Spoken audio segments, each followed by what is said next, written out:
Hang on guys, and welcome back to my YouTube channel. It is Wednesday the 8th of May and we're going to train legs today. I have a quad and glute focus day. I'm going to try and go relatively hard today because I'll be taking, well, I had a day off yesterday, which was great, and I'll be taking 2 days off this weekend because I do plan to go out on Saturday night. So I really want to give this session everything I got. I also just ran out of my usual pre-workout, so luckily I got some samples from Disorder. So I'm going to do a taste test today. This one is called Crimson Tide, and it's actually a watermelon lychee flavor. So their little packets are very, very generous. It actually contains 2 scoops, which is way too much caffeine for me. So 2 scoops has 400 megs of caffeine. But I'm gonna let you know what the other ingredients they have are in there. So they have L-citrulline, which is really good for pumps, beta-alanine, which is really good for endurance, betaine nitrate, again, another one for pump,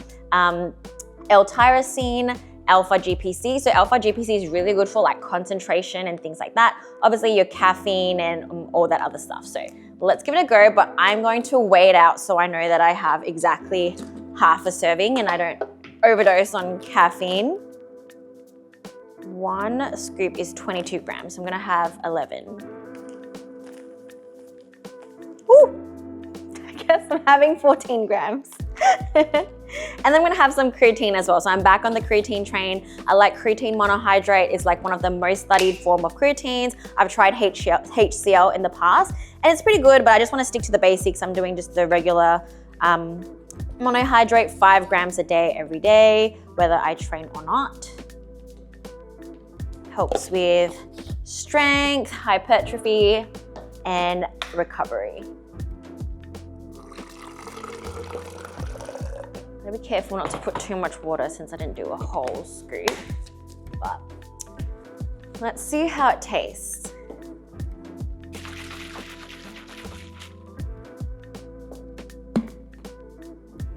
It smells very watermelony.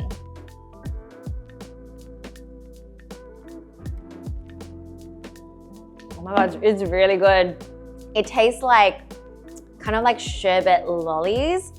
I can't really taste the lychee very strongly, but there's a very strong watermelon aftertaste.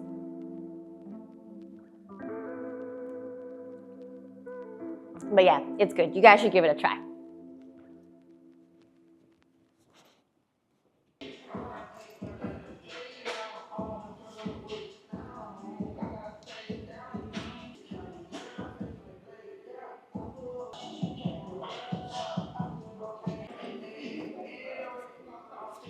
And we're gonna focus on super deep range of motion, which is something that I've never done for a long time because I have bad ankle mobility and my hips are tight. But ever since going to the workshop with RP, so I learned this from Mike Israel, Jared, and things like that, and they really taught me how to do this movement well. And also through doing this movement for longer and longer, I slowly actually start to be able to open up my hips a little bit more. And now I find it like so much easier to actually squat nice and low, which means that I can actually achieve more tension without having to increase the weight so much. So right now I don't have to squat a whole lot of weight, so less weight on the bar, but like getting more out of it. And that's just literally how I like to train. Always making a lightweight feel heavy is the best way to go about it. More room for progression, less room for error, less room for injuries and things like that. So this is the new way I like to train now. So I just walked around the gym to find this block. So basically it's like a little block like that. Honestly, if you don't have one, you can just use like plates to elevate your heels. But this, I love using this. This is what I use.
That was hard.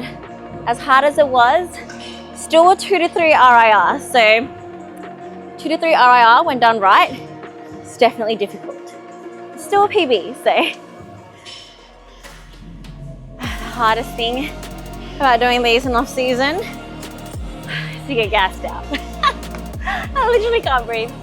So this session, we're focusing mainly on quads and glutes. So that first exercise, even though it's very quad heavy, I still really feel my glutes kicking at the bottom. So a lot of people think when you want to train your glutes, you have to do things like kickbacks and hip thrusts and stuff, and those are all great, but they really get a lot of stimulus when they're in the stretched position, which is right at the bottom of a squat or like a lunge or like a leg press. You get a lot of glute activation as well. So first exercise, mainly quads, but we do hit the glutes. And now we're gonna be doing a Smith machine Bulgarian. I do them glute focus. So for this movement, even though most people may feel their quads a lot, I use my glutes as the main mover. I just don't go as deep down. And also I make sure that my shins stay straight. So I don't let my knees actually go forwards as opposed to when I'm trying to target my quads. So when I wanna hit my glutes more, I focus more on like sitting back into my hips and into my glutes, and then really pushing off from the glutes from there. This is going to be the second hard movement of the day. After that, we're gonna go into some like accessory style movements. So we've got some leg extensions, some glute abductions, kickbacks, things like that. But those are kind of more to like complement the overall session. I like to have at least just 1 or 2 really hard movements that really tax the shit out of me and that I aim to improve every single week.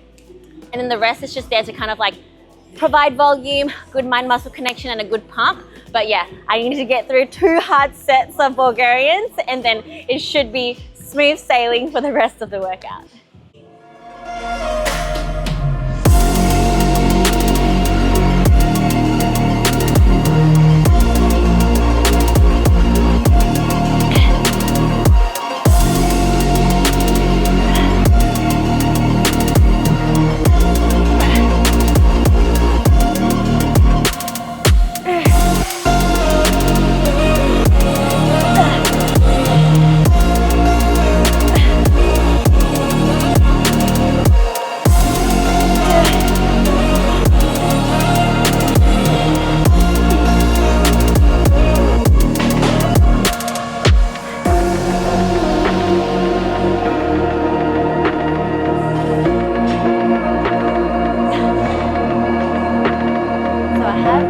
Code for the Raycon earbuds for you guys. It's NICOLETAN, so I'll put it in the description and you can give these earphones a go. I am still so out of breath. Honestly, I could just go home right now, but I'm not going to because we're filming. But so, all right, we're gonna do glute kickback next. I love this machine. Not everyone will be able to obviously have one like that. And if you don't, a regular cable kickback will do. Kind of works the same, really making sure you're like hinging at the hips, really making sure you flex your toe up so you can kick through the heel on the way back, really squeezing that glute and making sure you're kicking backwards. This machine helps you to kind of make sure you only go backwards. When people do the cables, they tend to like kick upwards like that. And all you're getting is a lot of lower back flexion and not a lot of glute activation. So remember, a kick back, kick back.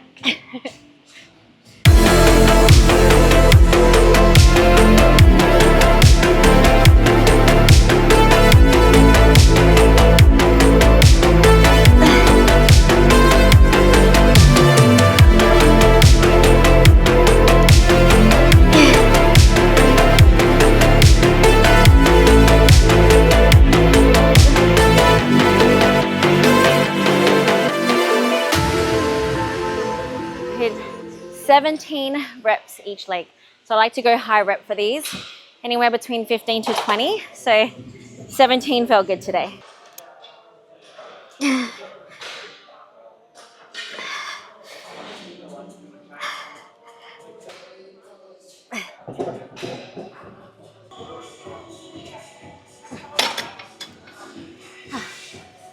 Now we have the hip abduction. The most important thing with this one is how you sit. So notice how I sit with my bum pushed back and my chest up, keeping a nice straight spine here. A lot of people just kind of relax down like this and they're doing it like that and their glutes are fully switched off. So you want to make sure that you're seated like that, glutes are switched on before starting the movement.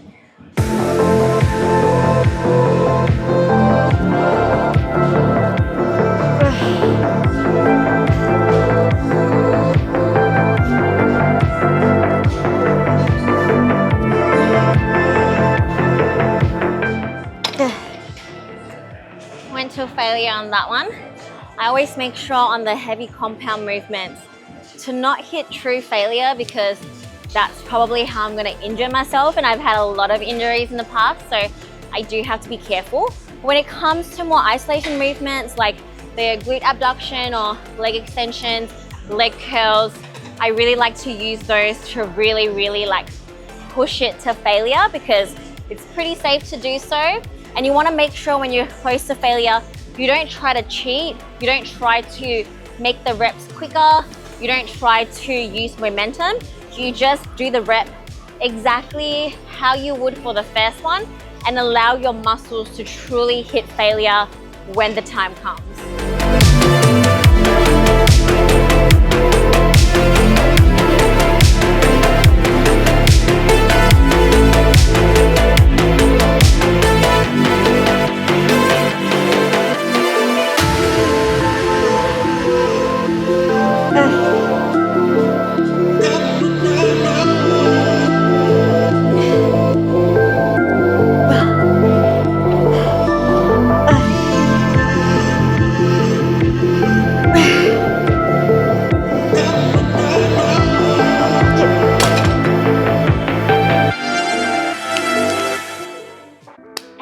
Home and all done with that workout. As you can see, I train pretty low volume these days, and honestly that workout probably took me about an hour.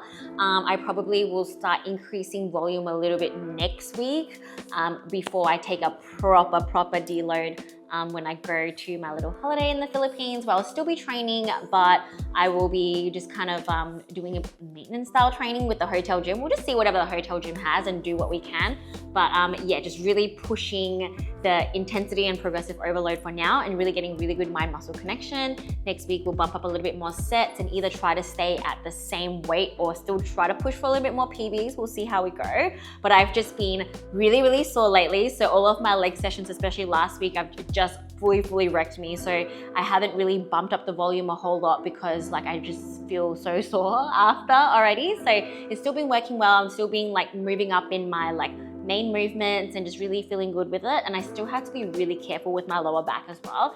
It did kind of feel a little bit funny in my last workout, but thankfully it's all good now. Today I felt totally good, no pain at all, no kind of like soreness or anything in like my joints and lower back. So I would say a really good, successful session whenever you can push the intensity and still stay safe, because you don't want to be injured. When you're injured and you're in pain, you can't really like progress properly. So that is like pretty much #1 priority for me right now, especially after having my lower back issue for so long. So yeah, pain-free today, which is great. We hit some PBs, got a good pump and really hit failure on some exercises as well. So very happy. I feel absolutely wrecked now. I feel a little bit nauseous, which is totally normal. So I'm gonna let my body kind of cool down a little bit, and then I'll have my post-workout meal and then continue on my day. But thank you guys for following me along my workout today. Hopefully you enjoyed and learned some stuff, and I will catch you guys in the next one.